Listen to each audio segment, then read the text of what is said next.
O Sol é uma estrela de tamanho médio, e ainda assim poderia conter 1.300.000 terras. A estrela também é 333.000 vezes mais pesada que o nosso planeta.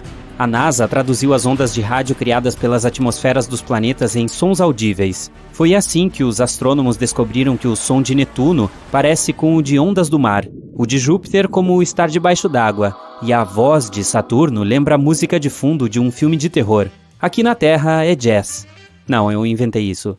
A superfície solar é escaldante, mas um relâmpago é 5 vezes mais quente.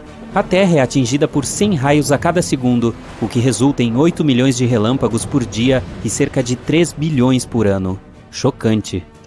Se você conseguir ir à Lua um dia e notar pegadas frescas, isso não significa que há mais alguém lá com você. Pegadas ou marcas semelhantes lá podem durar 1 milhão de anos, pois a Lua não tem atmosfera. Não há ventos, nem mesmo uma brisa que possam apagar lentamente essas pegadas. Os astrônomos encontraram o maior buraco já observado no universo. É o vazio gigante que se espalha por 1 bilhão de anos-luz. Ele foi encontrado acidentalmente. Um dos membros da equipe de pesquisa estava um pouco entediado e queria verificar como as coisas estavam na direção do ponto frio. Essa é uma anomalia no mapa da radiação cósmica de fundo em micro-ondas, ou CMB para abreviar. É um sinal eletromagnético de origem cosmológica, que pode ser observado hoje em dia em todo o céu. Um fraco brilho de luz que cai em nosso planeta de diferentes direções e preenche o universo. Está fluindo pelo espaço há quase 14 bilhões de anos, como o brilho que ocorreu após o Big Bang. Então você cai direto no coração do buraco negro e se prepara para um triste fim. Bem, não é necessário. Cair em um buraco negro não necessariamente destruirá você ou sua nave espacial. É só escolher um buraco negro maior para sobreviver. Se você cair em um pequeno, seu horizonte de eventos é muito estreito e a gravidade aumenta a cada centímetro adentro. Então, se você estender o braço para frente, a gravidade nos dedos será muito mais forte do que no cotovelo. Isso fará com que sua mão se alongue e você sentirá algum desconforto, bastante significativo para ser honesto. As coisas mudam se você cair em um buraco negro supermassivo como os do centro das galáxias. Eles podem ser milhões de vezes mais pesados que o Sol. Seu horizonte de eventos é amplo e a gravidade não muda tão rapidamente. Portanto, a força que sentirá nos calcanhares e no topo da cabeça será aproximadamente a mesma, e você poderá percorrer todo o caminho até o coração do buraco negro. Este mito foi detonado. Se você assistir a um filme muito tocante no espaço e começar a chorar, suas lágrimas não vão escorrer. Elas se reunirão ao redor dos globos oculares. Seus olhos ficarão muito secos, então você os sentirá queimando. Qualquer líquido exposto em seu corpo irá vaporizar, incluindo as superfícies da língua. Por falar em queimar, essa é uma coisa que não acontece no espaço. O fogo só pode se espalhar quando há um fluxo de oxigênio, e como não há nenhum no espaço, bem, uma vez que explodem, as estrelas não devem voltar à vida. Mas algumas sobreviveram de alguma forma à grande explosão da supernova. Essas estrelas zumbis são bastante raras. Os cientistas encontraram uma realmente grande e a chamaram de LP40365. É uma anã branca parcialmente queimada. Uma anã branca é uma estrela que queimou todo o hidrogênio, e esse hidrogênio era anteriormente seu combustível nuclear. Neste caso, a explosão final foi talvez mais fraca do que normalmente é, não poderosa o suficiente para destruir a estrela inteira. É como se uma estrela quisesse explodir, mas não conseguisse, então parte da matéria sobreviveu. Se você for ao espaço, não tire seu traje espacial, a menos que esteja em uma nave espacial. O ar em seus pulmões se expandiria, assim como o oxigênio no resto do seu corpo. Você ficaria como um balão, 2 vezes seu tamanho normal. Boas notícias, a pele é elástica o suficiente para mantê-lo unido, o que significa que você não explodiria. É um pequeno conforto, não? Quando algo entra em um buraco negro, muda de forma e fica esticado como um espaguete. Isso acontece porque a força gravitacional está tentando esticar um objeto em uma direção, mas ao mesmo tempo comprimindo-o em outra, como um paradoxo de macarrão. Falando nisso, um buraco negro do tamanho de um único átomo tem a massa de uma montanha muito grande. Há um no centro da Via Láctea chamado Sagitário A. Tem uma massa de bilhões de sóis, mas felizmente está bem longe de nós. Se você fizesse um grande estrondo em um asteroide, nunca seria capaz de ouvir seu som. Sim, nos filmes muitas vezes ouvimos o som de naves espaciais e batalhas interestelares, mas isso é apenas um mito. O som é uma onda que se espalha devido às vibrações das moléculas. Uma pessoa bate palmas a poucos metros de você, a onda sonora começa a empurrar a molécula de ar mais próxima das palmas das mãos, depois a segunda, a terceira e assim por diante, até que a onda chegue ao seu ouvido. Então, para espalhar o som, precisamos de moléculas como ar ou água. Na nossa atmosfera, as ondas sonoras se espalham muito bem, mas o espaço é um vácuo. Então, no espaço, você pode bater palmas bem alto, mas simplesmente não existem moléculas que possam vibrar e carregar tal som. Então, para manter uma conversa, você precisaria de um rádio ou boas habilidades de leitura labial. Meteoroides orbitam o Sol, enquanto a maioria dos detritos feitos pelo homem orbita nosso planeta. Por exemplo, lançamos quase 9.000 naves espaciais em todo o mundo, de satélites a foguetes. Mesmo os menores pedaços podem danificar uma espaçonave em velocidades tão altas. Galáxias, planetas, cometas, asteroides, estrelas, corpos espaciais são coisas que podemos realmente ver no espaço. Mas eles representam menos de 5% do universo total.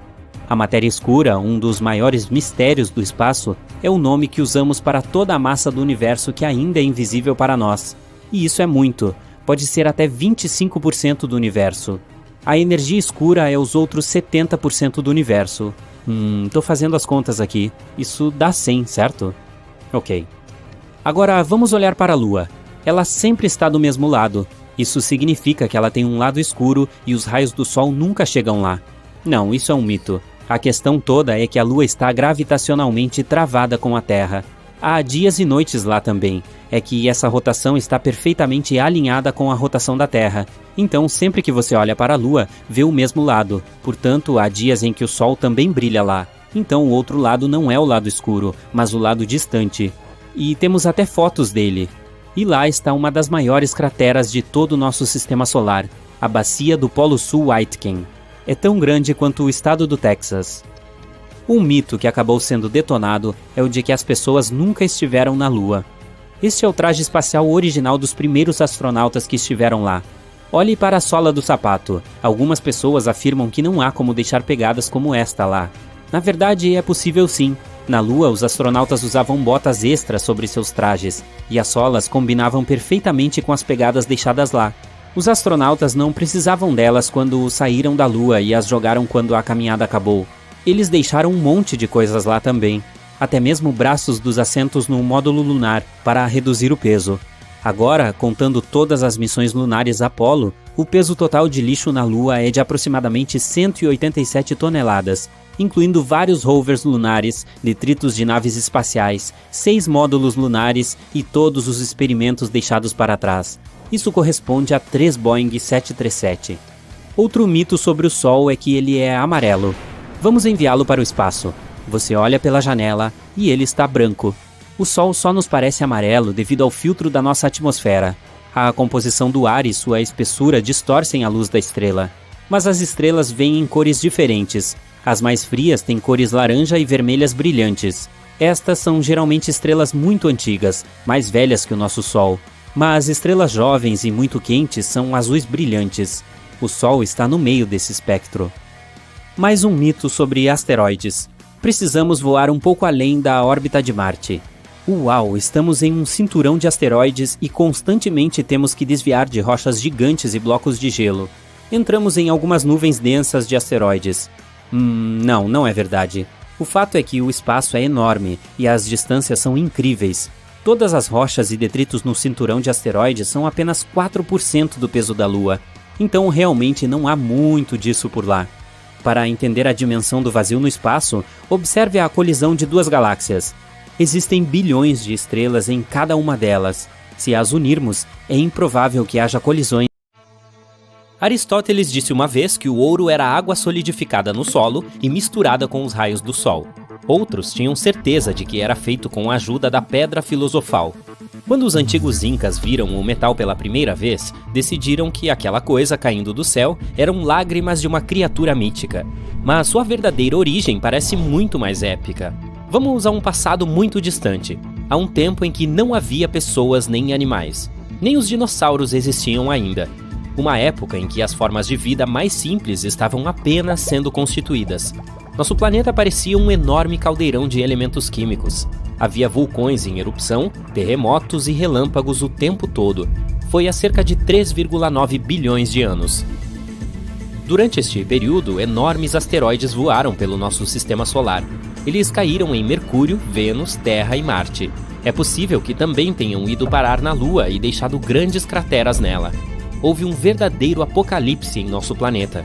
Mas, felizmente, ninguém sentiu porque ainda não havia vida. Junto com a destruição, os asteroides trouxeram metais. Mas estes existiam antes disso? Claro, o núcleo terrestre é composto principalmente de elementos como o ferro. A partir daí, se espalham para a crosta terrestre, se misturam com o magma, entram em contato com o oxigênio e se combinam com outras substâncias. Mas como entraram no núcleo? Átomos simples de hidrogênio e hélio se fundiram e formaram elementos mais pesados dentro de estrelas gigantes. Então, as supernovas explodiram e originaram grandes nuvens de poeira e gás, que atingiram nossa galáxia e começaram a girar em torno do Sol. Com o tempo, essa poeira e os restos de estrelas resultaram em planetas, incluindo o nosso. Os metais que estão nas entranhas da Terra são difíceis de obter. E não teríamos a tecnologia atual se não fosse aquela chuva de meteoros que os deixou na nossa superfície. Existem duas teorias. A primeira sugere que poderosas explosões de supernovas longe do nosso universo formaram muitos metais da tabela periódica. Durante a explosão, a função nuclear começou e criou átomos de ouro. Então a onda de choque jogou esses pedaços quentes em direções diferentes. Eles voaram por um longo tempo, esfriaram no espaço frio e chegaram ao nosso sistema solar.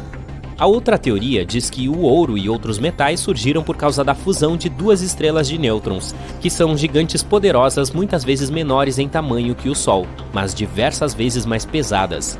São objetos com tremenda força gravitacional e densidade.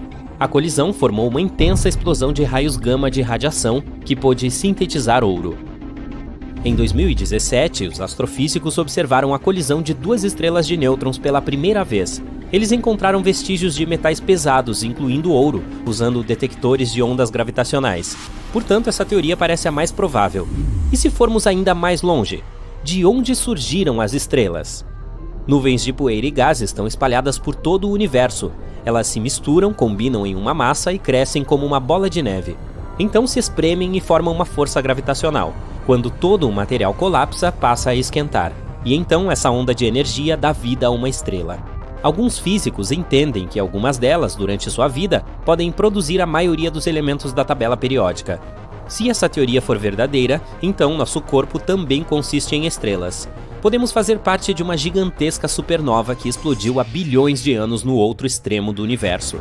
Mais de 50 anos se passaram desde o surgimento dessa teoria, mas ninguém aprovou ou refutou. Ok, vamos voltar ao ouro. Um dos maiores depósitos do mundo está no sul da África.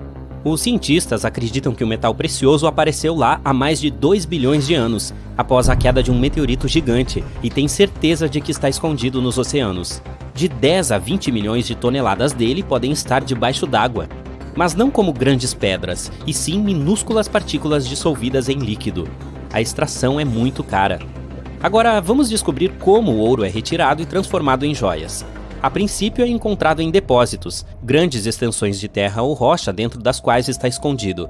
Os trabalhadores usam picaretas, pás e máquinas para extrair pedaços brilhantes, que em seguida são dissolvidos em um ácido especial que separa o metal dos sólidos. Depois, outras substâncias são removidas dele por fusão ou com flora gasosa. Após esse processo, o ouro é verificado quanto à pureza. 99,9% é a referência. Pronto, agora está pronto para uso, seja como uma joia ou parte de um dispositivo eletrônico. Os metais mais raros da Terra também vieram das estrelas. Estou falando de ródio e irídio, que são várias vezes mais caros que o ouro, não por causa de sua beleza, mas por seu valor prático. Por exemplo, ambos podem transformar gases nocivos em inofensivos, e 90% da demanda deles recai sobre o mercado das montadoras de veículos, principalmente na fabricação de catalisadores automotivos. Eles são necessários para limpar gases nocivos. Quando as substâncias tóxicas produzidas durante a combustão do combustível entram em contato com esses metais preciosos, se transformam em suas formas mais seguras. Uma microcamada de ródio e irídio é aplicada nas paredes do cilindro do catalisador. Ouro, platina, ródio e irídio são os metais mais caros. Mas e os mais duráveis? É um pouco complicado determinar um vencedor porque a força de cada um depende de 4 critérios. Primeiro, resistência à tração, que é a capacidade de resistir ao rasgo. Por exemplo, a massa de modelar tem baixa resistência à tração porque pode ser esticada facilmente em diferentes direções. Entre os metais, o tungstênio é talvez o menos elástico. Outro critério é a resistência à compressão, e aqui o cromo é um dos mais fortes. O terceiro é a resistência ao escoamento. Para testar isso, é necessário fazer uma haste ou viga de qualquer metal e tentar dobrá-la e quebrá-la. Aquele que mostra maior resistência tem um alto nível, e o titânio é muito bom nesse aspecto. E o último critério é a resistência ao impacto, que mostra o quão forte é o elemento quando é derrubado ou atingido. Aqui é o ferro que mostra um bom resultado. Cada metal tem seus próprios pontos fortes e fracos. O cromo, por exemplo, tem uma alta resistência à compressão, mas fica fraco se você tentar esticá-lo. Portanto, as pessoas fazem ligas metálicas para combinar seus pontos fortes. Ok, aprendemos sobre os metais mais raros e caros.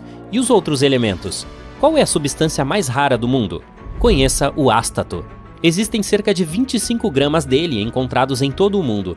A taxa de seu decaimento é igual à velocidade de sua formação. Portanto, sua quantidade na natureza não muda. Ele foi descoberto no fim do século XIX, mas ainda agora, depois de tantos anos, sabemos pouco sobre esse elemento.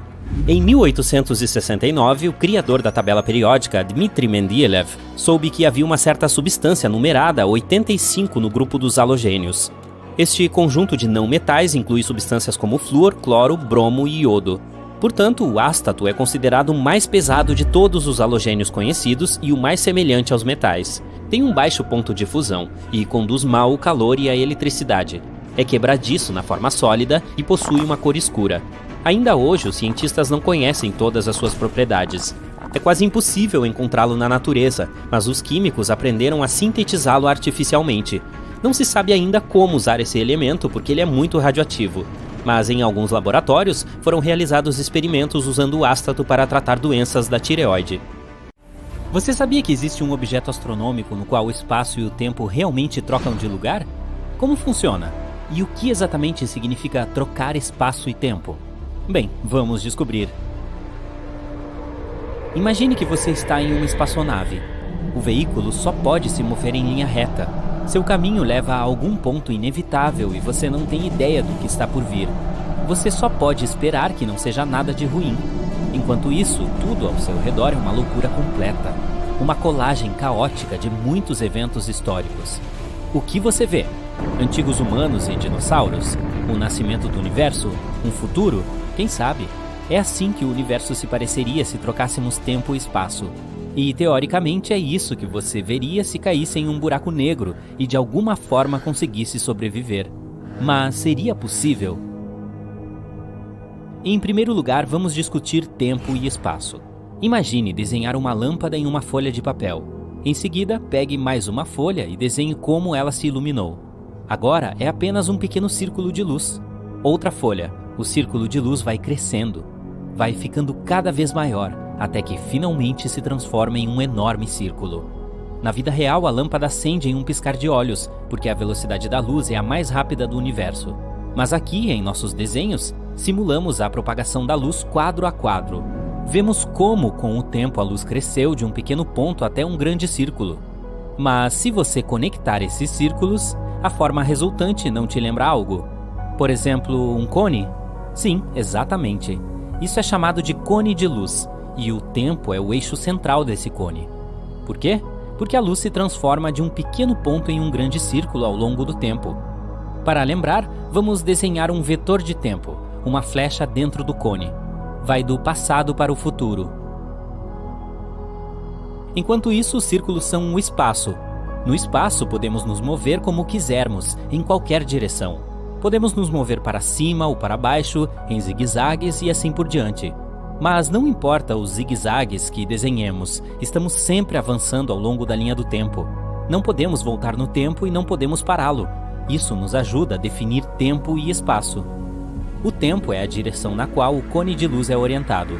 Esta é a direção para onde nos levam todos os nossos caminhos e onde está inevitavelmente o nosso futuro.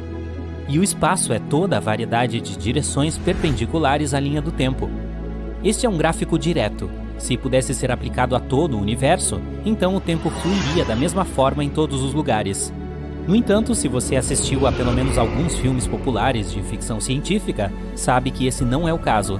Na realidade, o tempo pode ser uma loucura.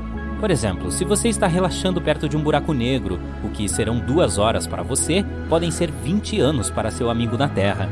Mas por quê? Respire fundo. Agora, a gravidade entra em ação.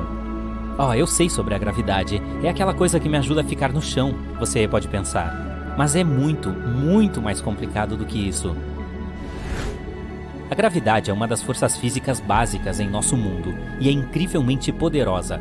Na verdade, ela é uma garota tão poderosa que pode distorcer o espaço e o tempo. Ela literalmente pode influenciar a velocidade do tempo como uma maga todo-poderosa. Como? Bem, vamos pegar algo um pouco maior que uma lâmpada. Por exemplo, uma supernova. Em algum lugar do universo, uma estrela acaba de fazer um boom. Como sabemos? Bem, nada no universo, nenhum som, nenhuma onda de rádio, nada viaja mais rápido que a luz. Portanto, saberemos sobre o nascimento de uma supernova apenas quando o virmos. E isso só acontecerá quando seu cone de luz crescer o suficiente e atingir nosso planeta. Então, o cone de luz cresce e cresce. Até agora está tudo bem. E finalmente chega ao nosso planeta. Mas há um porém.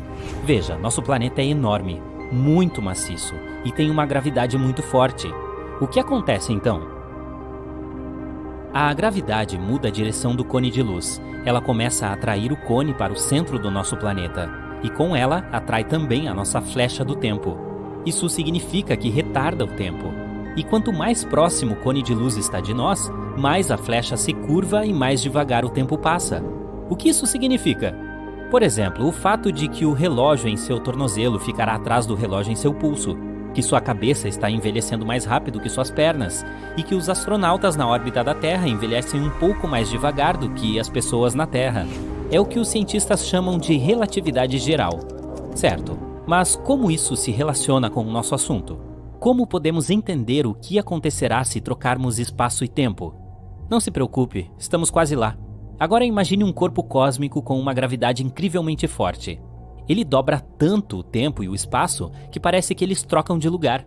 Este é um buraco negro. Um buraco negro atrai absolutamente tudo para o seu centro. Nenhuma estrela, planeta, nenhuma luz pode escapar de lá. Digamos que nosso cone de luz esteja se aproximando dele. Primeiro, como sempre, o tempo começa a se curvar em direção ao centro do buraco negro, atraído por sua gravidade. Mas a gravidade é muito forte, então ele se curva cada vez mais. E quanto mais perto você está do centro, mais o tempo passa devagar. No final, o cone de luz cruza a fronteira do buraco negro, o chamado horizonte de eventos. Nesse ponto ficou tão distorcido que agora está literalmente apontando para baixo. Podemos dizer que o tempo mudou de direção. O tempo está apontando para baixo. Que bobagem é essa? Você pode perguntar. Será mais fácil explicar em um exemplo real. Imagine que você é um astronauta louco que decidiu pular em um buraco negro. E há alguém em uma nave espacial que observa você fazendo isso por algum motivo. A princípio, para você, nada muda. Você olha para o relógio, vê que 5 minutos se passaram e está tudo bem. Mas e para o observador? Em primeiro lugar, você vai cair por muito tempo. O observador está sentado lá há 50 anos e você ainda está caindo. Tudo porque seu tempo diminuiu. Em segundo lugar, como o espaço também é distorcido perto do buraco negro, o observador verá como você começará a se esticar como espaguete. A propósito, isso é cientificamente chamado de espaguetificação. E então você finalmente cruza o horizonte de eventos. O observador não te vê mais. A luz não pode escapar de um buraco negro, então sua imagem não chegará ao observador, mesmo que você ainda esteja lá dentro. E você? E se você de alguma forma sobrevivesse? Lembre-se, a seta do tempo está apontando para o centro do buraco negro. O que isso significa? Significa que agora o centro do buraco negro é o seu futuro. Não é um lugar, é um destino que você não pode mudar. E de onde você veio, assim como o resto do universo, não existe mais para você. Agora não é um lugar, mas um evento do passado. E como você não pode voltar no tempo, nunca poderá voltar. Mas o que está ao seu redor? Caos completo. Os raios de luz agora se movem em todas as direções, para frente, para trás e assim por diante. Os raios retratando os eventos do passado, do futuro, do presente, tudo isso está se movendo ao seu redor. Na realidade, o espaço e o tempo não trocaram de lugar, mas parece que trocaram. E o tempo, refletido nos raios de luz, envolve você em todos os lugares e se move em todas as direções possíveis. E aqui voltamos ao início. Esse exemplo terrível nos ajuda a imaginar como seria se o tempo e o espaço fossem invertidos. Claro, tudo não passa de teorias e palpites. A própria ideia de que estamos nos movendo em uma direção, aquela que não escolhemos, e há um completo caos temporal ao redor, parece bastante assustadora. No entanto, seria uma experiência muito interessante. Parece perigoso. Vai lá, pode passar na minha frente.